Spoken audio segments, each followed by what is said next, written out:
lovely internet. Welcome back to my channel. For those of you who haven't been here before, welcome. Today's video is going to be a tutorial on this look right here.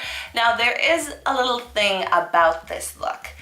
I have actually, like I've mentioned in a previous video, I have tried to film a lot of times, and a video on this look was one of them, where I said that the video came out all grainy and it wasn't cute at all, as this was a first impression and a demo on this palette right here, which is the Urban Decay Born to Run palette.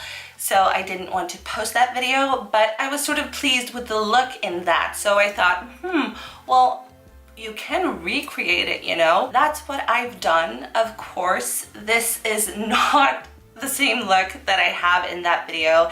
It just, for some reason, it just took a whole nother direction. I did realize at one point that I've screwed up. This is not the look that I did. So if you want to know how this look came together, then please keep on watching.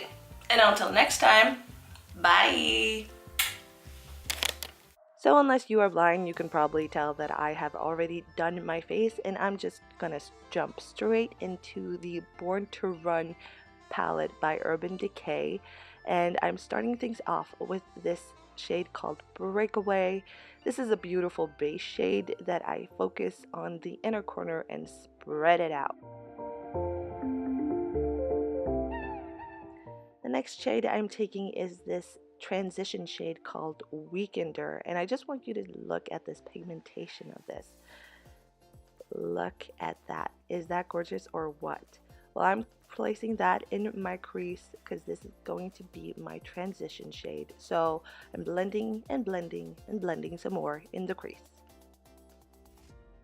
Since this is a pretty smoked out look, I'm also going to drag that underneath my lower lash line before moving on to the shade called Riff. Again, I'm going to concentrate that in the crease. And again, look at that pigmentation. Beautiful, right?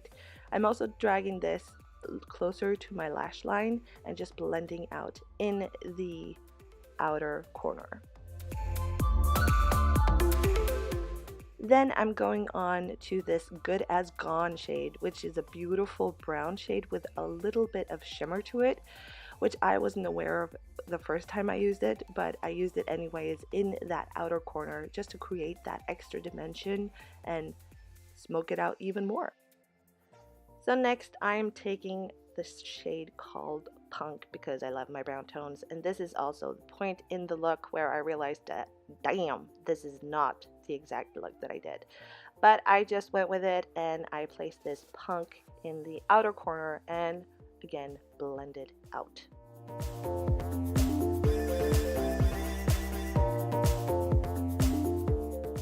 Then moving on to the shade that's speaks to my soul and is the main reason why I got this palette, the shade called Wonderlust, which I place on the mobile eyelid, and it's a beautiful teal green, dark teal green shade, and like I said, that's the reason why I fell in love with it.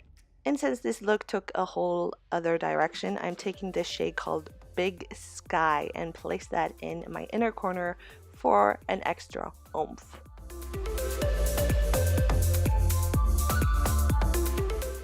And for you squeamish folks out there, I suggest you avert your eyes now as I'm placing this Mountain Air MAC eye kohl in my waterline.